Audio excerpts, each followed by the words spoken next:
আবারও চিকিৎসকদের ধর্মঘটে উত্তাল দক্ষিণ কোরিয়ার রাজপথ। মেডিকেলের কোটা বৃদ্ধির প্রতিবাদে দফায় দফায় আন্দোলন করে আসছেন সিউলের চিকিৎসকরা। তবে এবার সরকার দাবি না মানলে 27 জুন থেকে অনির্দিষ্টকালের জন্য কর্মবিরতির হুমকি দিয়েছে দেশটির চিকিৎসকদের সংগঠনগুলো। দক্ষিণ কোরিয়া থেকে মোহাম্মদ হানিফের রিপোর্ট। বিশ্বে উন্নত দেশগুলোর মধ্যে যাদের রোগী অনুপাতে চিকিৎসক সংখ্যা সবচেয়ে কম, দক্ষিণ কোরিয়া তার অন্যতম, যেখানে প্রতি 1000 রোগীর জন্য মাত্র 2.5 জন চিকিৎসক রয়েছেন। সরকার থেকে সতর্ক করে বলা হয়েছে, আগামী 1 দশকের মধ্যে দেশটিতে চিকিৎসকের তীব্র সংকট দেখা দেবে।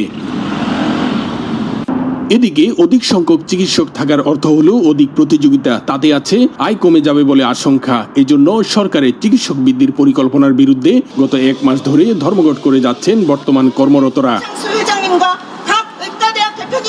এবার সরকারের দাবি না মানলে দক্ষিণ কোরিয়া ডাক্তারদের সর্ববৃহৎ সংগঠন কোরিয়া মেডিকেল অ্যাসোসিয়েশন আগামী 27 জুন থেকে অনির্দিষ্টকালের জন্য ওয়ার্কআউটের হুমকি দিয়েছে।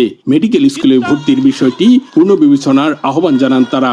মেডিকেল স্কুলে ভর্তির কোটা পুনর্বিবেচনা করা, অত্যাবশ্যকীয় চিকিৎসা সেবার জন্য সরকারের নীতিমালা প্রণয়ন করা এবং জুনিয়র ডাক্তারদের বিরুদ্ধে বিধিনিষেধ সহ জরিমানা বাতিল করার দাবি জানায় কোরিয়া মেডিকেল অ্যাসোসিয়েশন। এদিকে দেশটির স্বাস্থ্যমন্ত্রী চো কিউ হং বলেন, আন্দোলনরত চিকিৎসকদের বিরুদ্ধে আইনি ব্যবস্থা নিতে হাসপাতালগুলো পরিদর্শন শুরু করবে।